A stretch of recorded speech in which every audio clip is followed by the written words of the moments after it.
There's a Star Wars comic which gives one of the most compelling and disturbing looks at the real Palpatine as he existed during the Clone Wars alongside a terrible Sith ritual. We'll discuss all that and more on today's Star Wars video.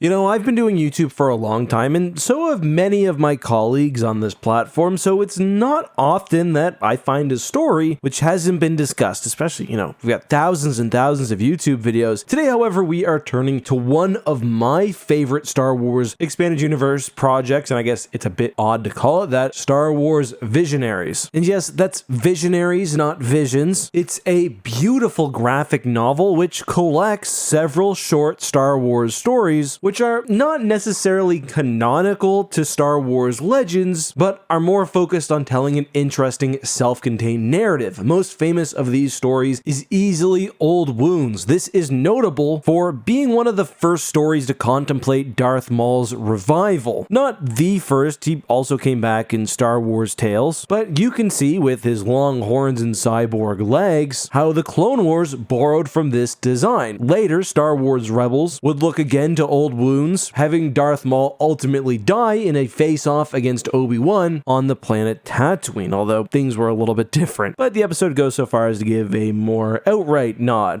I will mend this old wound.